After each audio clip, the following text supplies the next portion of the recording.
From Keene in the Shire, the Liberty Media capital of the world, this is Daryl W. Perry, host of FPP Radio News for Saturday, August 5th, 2017. Silver is trading at $16.26 per ounce. Gold is valued at $1,259 per ounce. Bitcoin is trading at 5.5 cents, and the average price of Bitcoin is $3,147.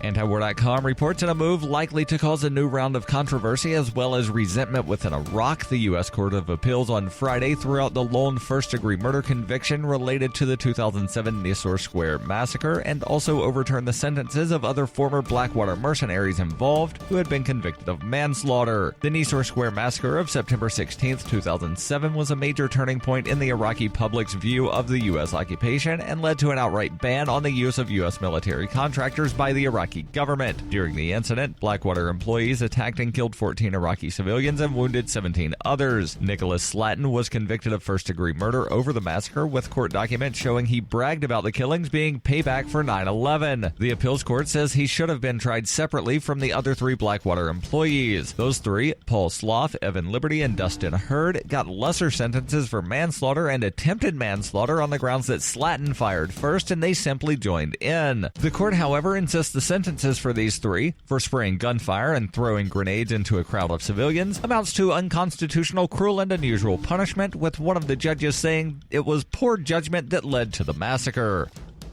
Cell 411 is a free app for Android and iOS that replaces government-controlled 911. Cell 411 allows you to preset a group of friends or private organization to show up in an emergency. Cell 411 is a nightmare to the state because it proves their so-called services aren't needed. Cell 411 has had thousands of installs, and of course it's covered by the BIPCOT NoGov license. Cell 411, because your friends won't shoot you when you're in trouble. Without the government, who would build the emergency services? You and Cell 411. Get it today at getcell411.com. That's getcell411.com.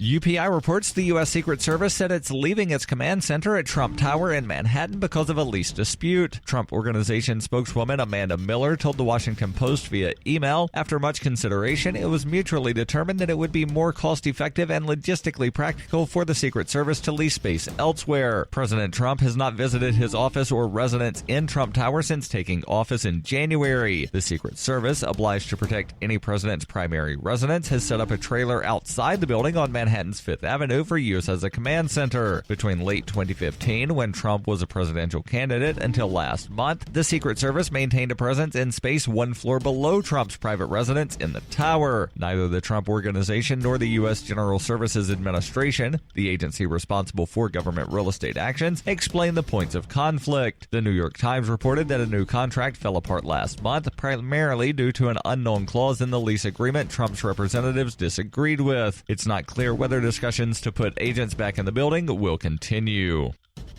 For nearly 40 years, Roberts & Roberts Brokerage has been a trusted source for buying and selling precious metals like gold and silver. They also take Bitcoin for precious metal purchases and have permanently removed the minimum purchase amount for all orders paid in the digital currency. Call Roberts & Roberts today for knowledgeable advice on buying and selling precious metals and a forward-thinking approach to new technologies. 800-874-9760 or visit online at rrbi.co. Reuters reports a federal jury convicted Martin Shkreli, the brash former drug company and hedge fund executive, on Friday of defrauding investors in hedge funds he ran years before he gained fame for jacking up the price of a drug. Jurors in U.S. District Court in Brooklyn found Shkreli guilty of 2 counts of securities fraud and 1 count of conspiracy, but they acquitted him of 5 conspiracy counts, including conspiracy to steal from his old drug company, Retrofin Incorporated. Securities fraud carries a maximum sentence of 20 years in prison, though defendants in such cases rarely receive the maximum sentence. Federal prosecutors had accused Shkreli of lying to investors in the funds and looting Retrofin to pay them back. When he emerged from the courthouse to talk to reporters, he was happy and confident, portraying the verdict as a victory. He told reporters this was a witch hunt of epic proportions, and maybe they found 1 or 2 broomsticks, but at the end of the day, we've been acquitted of the most important charges. Acting U.S. Attorney Bridget Rode, whose office prosecuted the case, praised the jury's decision, saying justice was served. This has been FPP Radio News, online at fppradio.com.